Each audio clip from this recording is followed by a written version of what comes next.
Ó vós que entrai, abandonai toda a esperança. Divina Comédia, Dante Alighieri.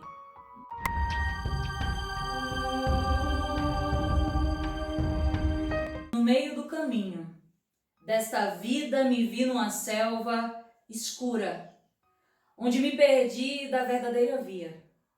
Ah, mas como é duro falar desta selva selvagem, que só de relembrá-la traz-me de volta o pavor que lá senti. Tão amarga era que só a morte se compara. Mas para tratar do bem que lá vi, direi de outras coisas que lá encontrei. Canto 1, Dante Alighieri. Que obra genial, né? Faz a gente refletir sobre a nossa relação, né, com a fé, com a divindade, com a ideia de finitude da vida. E a gente pode se questionar, né? Quais são os infernos, né, que nós vivenciamos hoje? Será que o inferno que Dante fala é um inferno realístico? É um inferno em que ele viveu literalmente, né, o processo de ir ao inferno, mesmo sem ter morrido? É uma experiência pós-morte em vida. Dante é traído por todos os seus companheiros de política, perseguido pelo Papa, traído pela Igreja, e essa mistura de sofrimento, da traição que Dante sente de todos os seus compatriotas em Florença, cidade natal dele, cidade amada dele.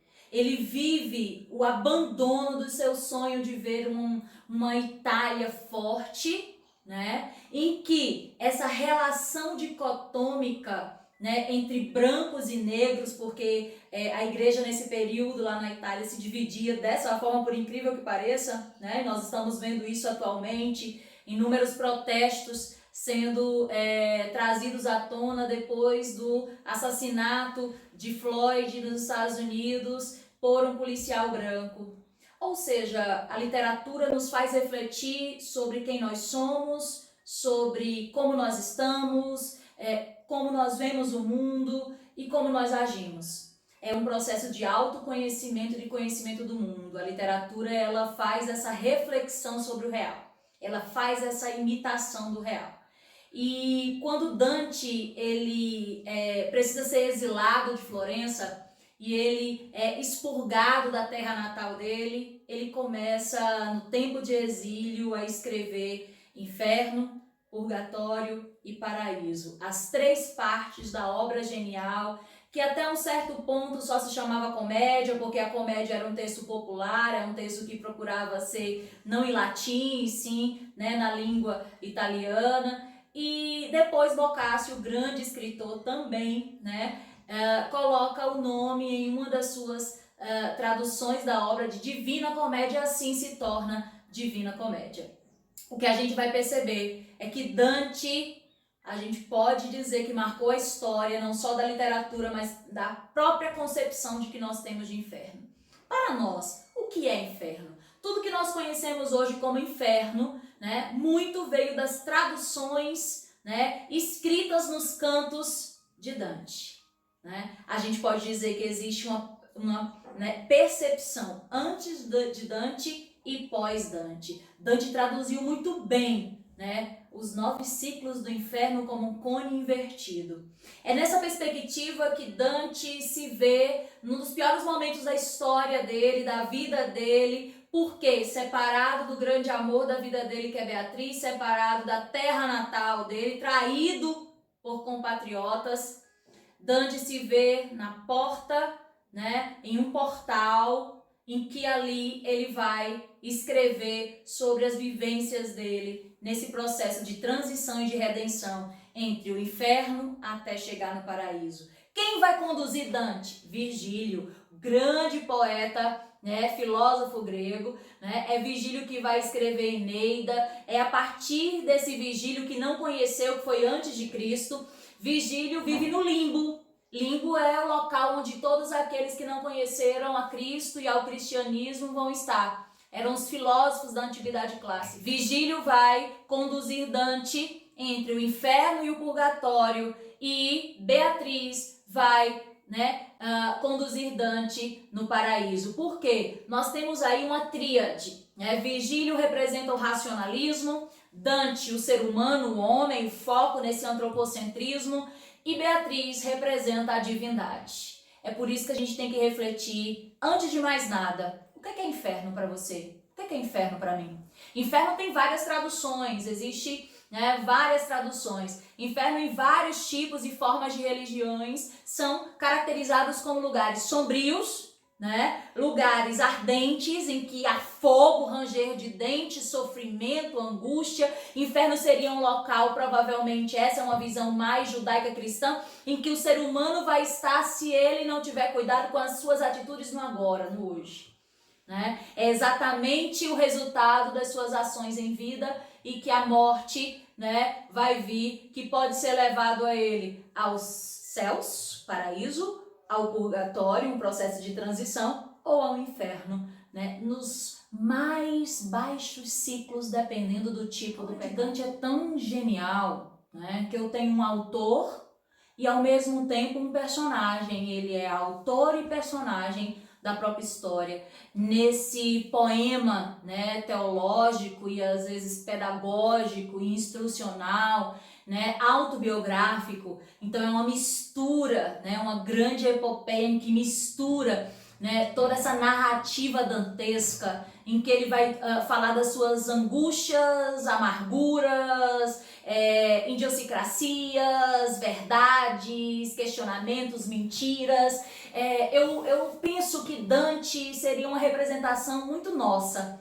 Quantas vezes nós não nos vemos perdidos diante dos acontecimentos? Quantas vezes nós não evidenciamos que estamos vivendo um inferno astral? E quantas vezes nós já ouvimos outras pessoas falarem, nossa, que inferno! Exatamente para caracterizar aquilo que é extremamente negativo diante dos acontecimentos da vida. Então Dante, quando ele sai pelo inferno e ele caracteriza cada ciclo do inferno, ele coloca os traidores nos piores ciclos, nos ciclos mais próximos de Satanás. E aí ele traz a discussão sobre a simonia, que é a venda de indulgências. É uma obra que ao mesmo tempo traz uma perspectiva do medievalismo teocrático, mas ao mesmo tempo traz a percepção de que o mundo não pode ser teocrático. Inclusive Dante foi perseguido exatamente por isso, porque ele defendia um governo não teocrático. E quando a gente percebe essa importância de Dante para a literatura, para a teologia, para as nossas vidas, é um dos maiores amores da literatura, um dos amores mais idealizados, mais perfeitos, mais tipificados, é o amor de Dante por Beatriz. Em um trecho ele diz tão virtuosamente que naquela saudação julguei ver todas as expressões de santidade. Foi o segundo momento que ele encontrou Beatriz, em que ele avista ela e sauda ela, e ele consegue perceber nela toda a santidade que é inerente a essa mulher divinizada, perfeita, idealizada. E vem aí o ideal renascentista, o antropocentrismo. A ideia não é propriamente na religiosidade que é inerente ao homem, e sim o homem que se insere nessa religiosidade, nessa relação com o amor, nessa relação com a pátria, nessa relação com o universo, nessa relação com os contextos que estão à volta dele. E aí Dante diz assim: desde o meu nascimento 9 vezes o céu de luz havia retornado ao mesmo ponto em seu giro, quando aos meus olhos surgiu pela primeira vez a Senhora gloriosa da minha mente, que por muitos foi chamada de Beatriz, mesmo antes de a conhecerem pelo nome. Quando a gente percebe que esse amor que não pode ser configurado na realidade e que só vai ser possível de ser visualizado, exatamente esse amor platônico e esse platonismo que vem à tona, que é o resgate da antiguidade clássica, a gente percebe um pouco da música atualística, inspirada em Dante e na história de Dante com Beatriz, que se descracho, a Divina Comédia. Fala no verso: por você ou com você eu faço do inferno o paraíso, é exatamente a síntese do amor de Dante por Beatriz, né? Foi por meio do amor de uma mulher que ele consegue transcender e se redimir dos pecados do ódio, né? Da revolta, e ele consegue exorcizar dentro dele para poder chegar e ver aquilo que representaria o ideal, que é Beatriz no paraíso. Então esse amor que traz a redenção para Dante. E é nessa perspectiva que a gente tem que refletir sobre as obras, né, atualísticas que fazem ponte com essa visão e até com o paradoxo dessa visão. Tem um videogame, né, que eu queria indicar para vocês, se vocês querem ter uma literatura do século XXI, que se chama Dantes Inferno. Em Dantes Inferno, a Beatriz ela é caracterizada não como uma mulher perfeita, e Dante é caracterizado como um cavaleiro que vai sair nas cruzadas, né? Dante, ele promete, né, que jamais trairá Beatriz e que Beatriz, ao fazer um acordo, né, que inclusive o demônio vem e fala para Beatriz que Dante vai traí-la, exatamente o que o livro Dante é totalmente oposto à traição, totalmente, né, execra a traição. No videogame, na interatividade de você jogar, esse Dante vai ter que vencer todos os demônios dos ciclos do inferno para poder chegar no paraíso depois, né, encontrar Beatriz. Essa Beatriz, ela não é mostrada de forma casta. Essa Beatriz, ela é uma mulher que vai fazer um acordo com o demônio, e esse acordo com o demônio é que se Dante voltar ileso, né, e não traí-la, ela vai poder ficar com Dante, mas caso ele a traia, ela vai ter que ser esposa do demônio. E aí é a grande batalha de Dante para resgatar Beatriz de todo esse mal. Os lugares mais sombrios do inferno são reservados àqueles que se mantiveram neutros em tempo de crise moral. O que isso tem a ver com Dante? Tudo. Dan Brown, assim como, né, Dantes Inferno, é uma adaptação, faz uma adaptação que foi primeiro uma adaptação literária, depois uma adaptação para o cinema dessa obra de Dan Brown. O pano de fundo da história Inferno de Dan Brown é exatamente toda a trajetória de Dante exilado, né, e a relação dele com a luta para uma sociedade justa, igualitária e não teocrática. Aqui, Zobrist, um cientista, né, acredita que o grande problema da humanidade é a superpopulação.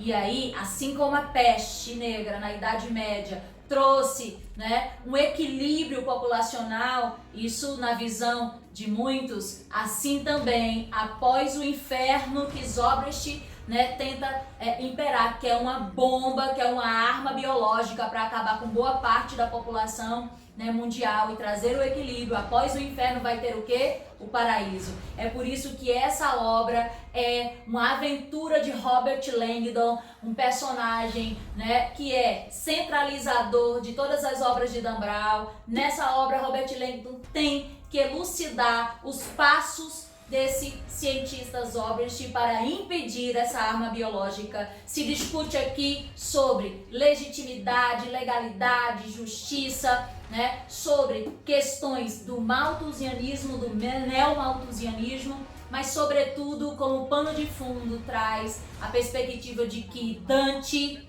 sem dúvida, explicou muito das nossas relações humanas e como nós devemos lidar com isso no mundo contemporâneo. Quer ter um apanhado histórico do Renascimento a partir de uma obra contemporânea, leia Inferno de Dan Brown.